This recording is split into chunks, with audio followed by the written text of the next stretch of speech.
What's up, everyone? Lance Hedrick here. Today we're going to take a look at German engineering. Now, Malkönig means king of grinders.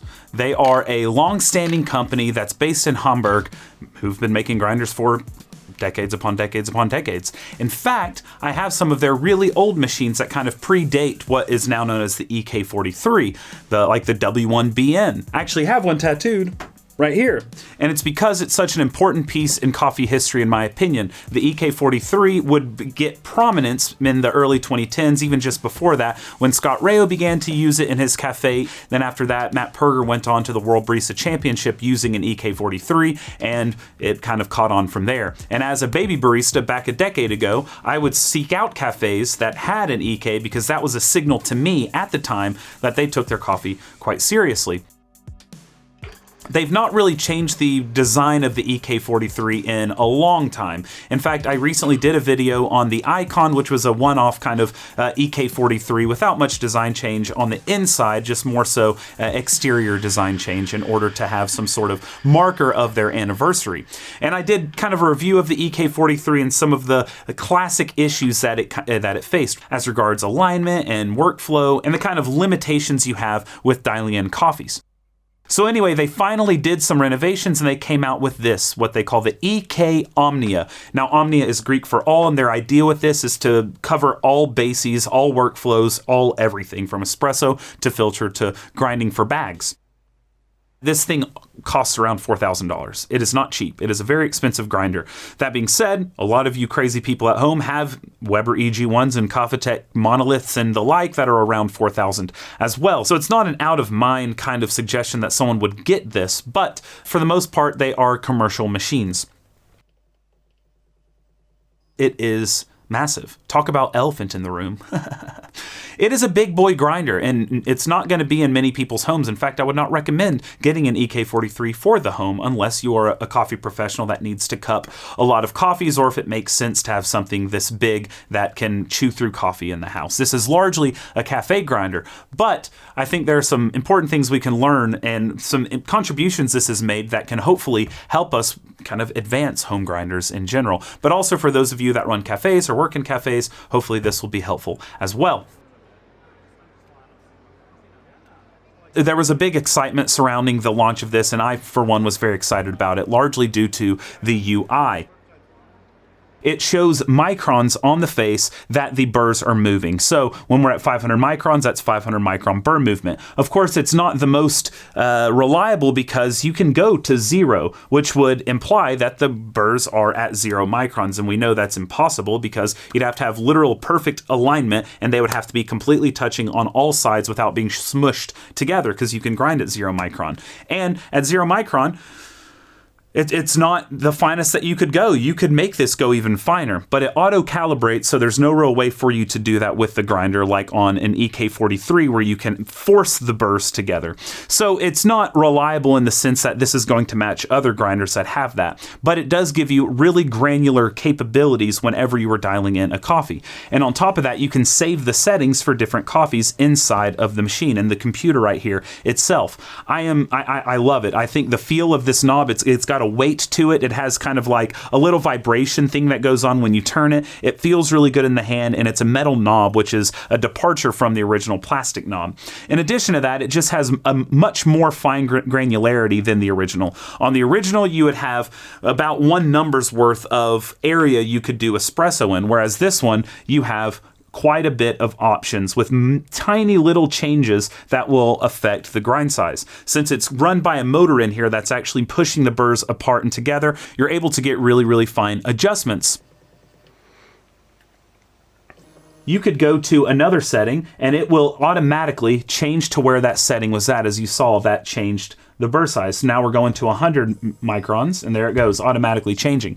And the motor is strong enough that even if you were to try and change it while it was moving, it won't allow you. You'd have to hold it really hard in order to stop it. Now, of course, you can, as you saw. If you go hard enough, you can stop it, but it will fight through it. So it has that kind of vibration noise that happens if you put enough force to it, but it will just continue on its merry way right after without harming the grinder itself. I think that is incredible if you can just hit a setting and it automatically goes back to where you were as opposed to trying to find a number on a machine. This is, I just think it's brilliant. I absolutely love the UI. It is actually a little shocking that it's Mahlkönig that came out with it. Not because they're incapable, but because they're usually so focused on just robust builds like the EK43. One of the goals of Mahlkönig with this grinder, with their head engineer on it, was to make it above reproach with alignment. And so they test with dial indicators the axle as it comes out in order to see how the alignment is and to have them all within a specific tolerance.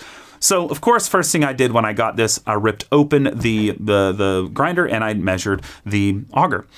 And yeah, it had a really nice measurement. It was plus or minus one micron, maybe 2 microns. It was very, very, very good. But then I kept looking. So as we see in here, there's no longer a key.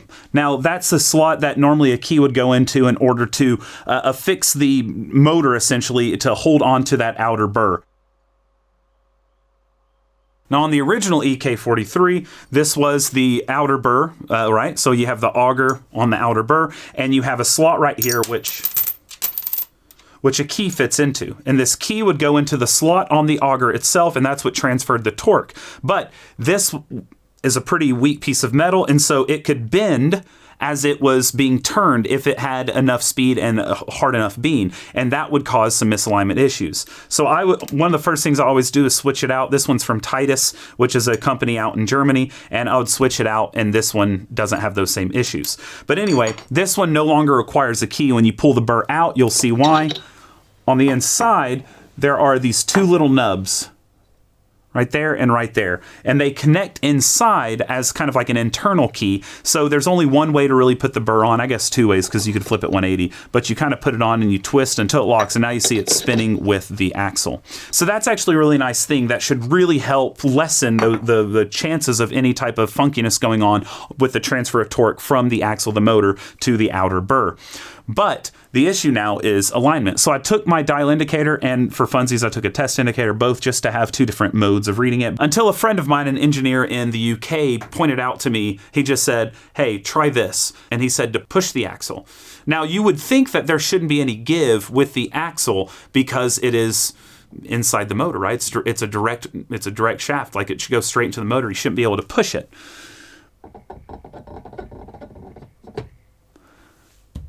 That's not great. Now you may think, well, why would it ever be pushed in? Well, it has to be in order for this to shut. So whenever you have the front burr on and it's connected, there's a solid 2 millimeter or 3 millimeter gap between the 2 burrs. So in order for them to get closer, it's now floating. Now you may say, isn't there a slot in the front for it to go on? Yes, but the tolerances there are not perfect. You have a bearing up front that fits onto the rod, but it fits on very easily regardless of how you kind of put this front part on, right? It just slides right on. If the tolerances were like essentially perfect, if they were super incredibly like intense, like very tight tolerances, then it would be a little bit harder to kind of push that on, right? In addition to that, as you're going more, like going finer and coarser, it all depends on if there's any type of angle at all when it pushes in. Because if there is, you're going to have parallelism issues. You're going to have alignment issues big time. Now, I'm sure that they have some sort of reasoning for that, but there's no convincing me that that is not going to completely mess up alignment when you push on the front. If maybe you twist it on, like if you're not screwing it on with perfect torque on the 4 screws and it goes in kind of misaligned or something, then every shot's going to be misaligned. Every time you take it off and put it back on, there's going to be some sort of potential issue. And again, my friend, the engineer in the UK, had actually taken his Omnia completely apart, and it just doesn't really seem to be much of a reason. It's just floating back there. So true alignment is going to be an impossibility to know if you actually have. And while we have it open, one thing that does kind of stress me out is that this is on a single joint. And so over time that could drag more and more, go down more and more as you take it open to clean it. Like this is pretty new, and it just kind of worries me when it's like that. And you have obviously a ribbon cable that comes through here that goes to the computer up front, but the UI is sick.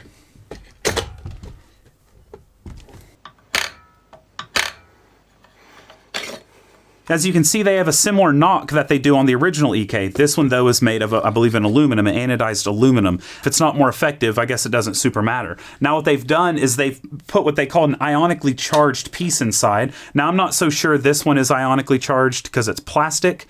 Or it feels plastic. No, it is plastic. The one that I tested at the expo a couple of years ago had a steel one inside. But in any event, this goes inside and it's supposed to help lessen static. But maybe not to so much avail. So I have some pretty lightly roasted coffee in here, and we're going to grind it through maybe at like 450 microns or so.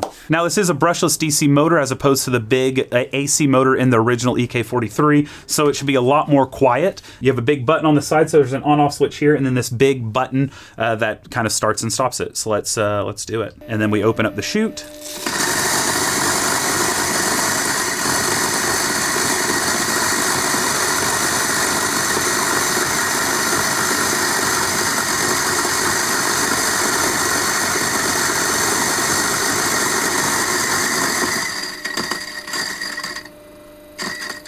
I underestimated the amount of coffee in there, but you get the idea. Now, next up, I'm going to grind through what is in this hopper at a like espresso-ish grind setting so you can see some of these retention issues that I discussed earlier. But first, I should probably learn how to actually turn this on. So I'm going to consult the manual because I don't know what I'm doing. Let me see. How do we turn it? Hold on a second. This isn't a manual. No, in fact, it is Standart's 10-year anniversary book. Who's Standart? Well, they are the sponsor of today's video and a company with whom I have partnered many times in the past. They are an incredible addition to your daily coffee routine. It is a journal, which is a subscription you get a few times a year, and it is filled with beautiful design with incredible articles by coffee professionals and non-coffee professionals alike, all centered around this beautiful beverage that connects us around the globe. They hire me very often to contribute articles, so you know it's going to be pretty incredible. And in this specific edition, which is not part of the subscription, but I did give a $10 discount code if you hopped on that in a previous video, they have a past article of mine when I talked about Achille Gaggia and the advent of home barista enthusiasm. And look at that. There is incredible artwork and design all throughout this book. And that is to say the same with all of their other journals. Now, in order to use the benefit I am giving to you right now, you just go to the description down below where it has a link. You click that link, which is standartmag.com/Lance, and guess what's going to happen? You are going to get a free trial. Now, you'll need to pay the global shipping rate, which is $9 US, but with that, you will get the most recent edition of their journal, along with a sample of coffee. They send samples of coffee with their journals, which is absolutely fantastic. And then maybe you want to commit to a full year of the subscription, which is $89 US. Great price for some awesome artwork and some incredible things to kind of sit and ponder over while you're drinking your daily coffee. And sometimes they throw in goodies outside of just the coffee, like, boom, a little magnet of my face, which if you have the EK Omnia, you just take this little shield off and guess what? I will be watching over your grounds every single day of your life. But anyway, use that code down below. Helps the channel, helps me, helps you if you enjoy my content. And thank you again to Standart for sponsoring today's video and for the lovely pieces of art. Let's get on with the video. Let's get this bad boy out of sleep mode, and we're gonna grind up some coffee.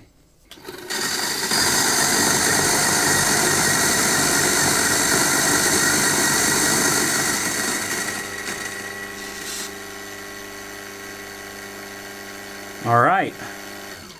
Now, first of all, that's quite a bit of static. Hello, Harvard, yo. Mike White, who was an Ed Schneebly in School of Rock. White Lotus. Any fans? Okay, thank you. But that doesn't look like all the coffee that was up here, so where did it all go? Okay. I still feel like that's not enough coffee. We're gonna do 2 taps. Okay. I think there's probably some more. Okay. What the heck is going on here? What is going on? How is there that much coffee in the chute? I don't understand. No, I don't understand. This bad boy does not do its job very well, but if you take it off, it gets even more messy. As you can see,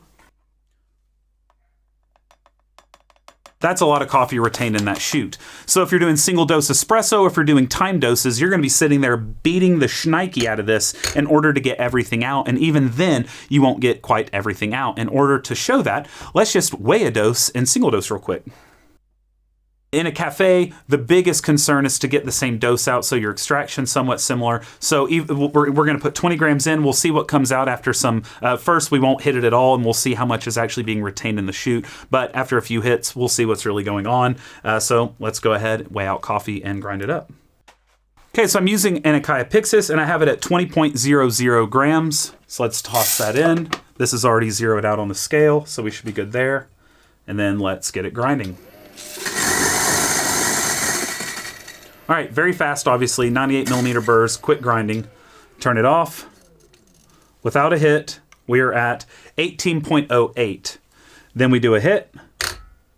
Quite a bit came out. 19.62, another hit. 19.69. 19.74. So let's turn it back on, see if anything else is going to come out big.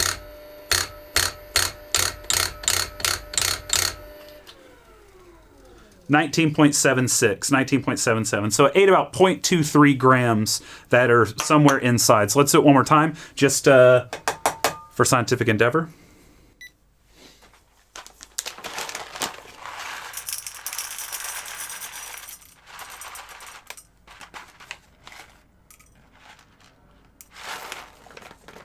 This time we're at 19.99. There we go.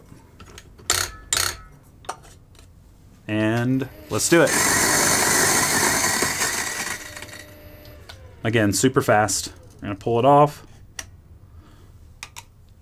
18.5. 19.77. 19.9. Let's turn it on and see if we can get any more out. Oh, there was another bean that went. 20.08.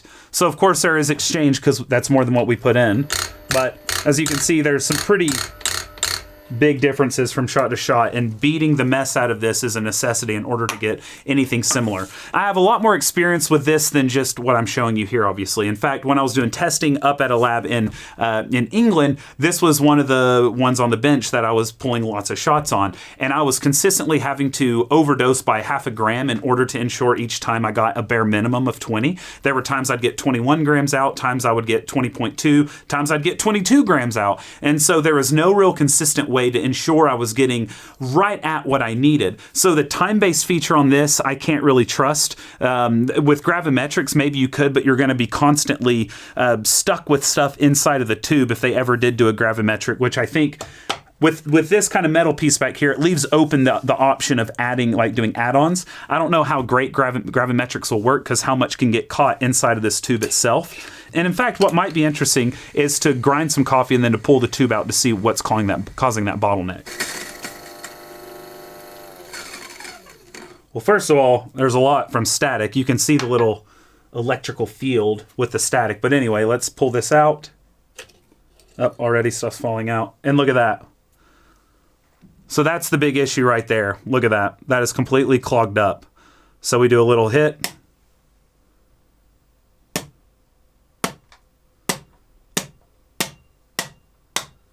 I don't know where it's coming from. Holy cow. So it gets clogged in here quite badly if you're grinding a decent amount at all, which is not a great look. That's not ideal. I've actually seen pictures where it got so compacted in here, they had to pull this out and they got out a compacted log of just finely ground coffee. So as you see, this is actually, it's set at 100 microns, but this might be able to pull a 9-bar shot in 20 seconds. Maybe. It's pretty coarse. Like, that's not holding my fingerprint at all. So in fact, that might be just a gusher. So you need to go even finer than this. And so as you can imagine, even finer grounds are going to cause an even bigger issue with clogging. But let's put this back, clean up, and continue on. When you go with a much coarser grind size, that doesn't really happen. There's not as much static and there's not as much clumping going on or packing inside going on, which again makes sense. So when you're grinding bags of coffee, that won't happen nearly as bad, though the static is still there, just not to the extent you just saw. How's the taste though? Does it dial in well? Does it taste pretty good? Well, the answer is yeah. It does a good job with taste. It does a solid job. It's got the normal EK43 burrs in there, the cast burrs. They've been refining their process on casting. They do a good job, just like your EK43 would. It's just since EK43s in general are generally not aligned, similar thing can be said about this. Even with my pointing out of the alignment, when I brew coffees with this, considering they are fully seasoned, I'm not getting crazy muddy beds as I would expect with a horribly misaligned grinder. So I don't necessarily think that even once it's pushed in on mine, at least a lot of the times, it doesn't come out horribly so. Now, again, like I said, I've tested a different unit when I was in the UK, and pulling espresso is pretty inconsistent with it, and that's largely because of the dosing and the retention issues.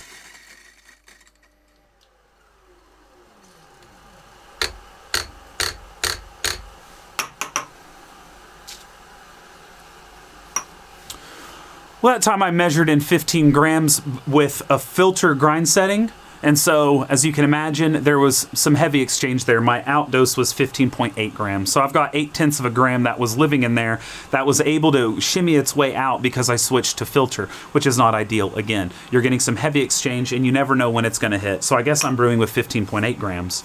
And hopefully that won't be the end of the world because I'm not going to waste more of this coffee.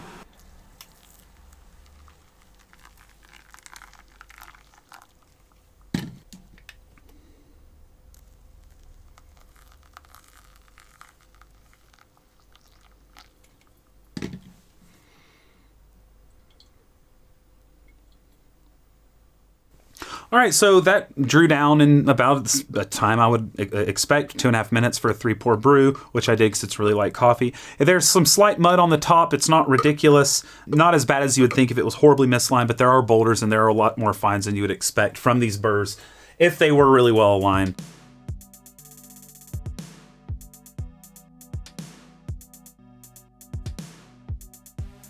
I love the history that is embodied in them. I love German, Swiss engineering. Those, I think, things from Germany and Switzerland have aged super well. That's why a lot of the machines I buy are from those countries, especially when it comes to grinders. They've just been built to last a long, long time. Now there have been changes, and whenever they've made this step that's years in the making, it just seems to be a bit of a miss on everything except for the actual UI of it, which is still, I think, incredible.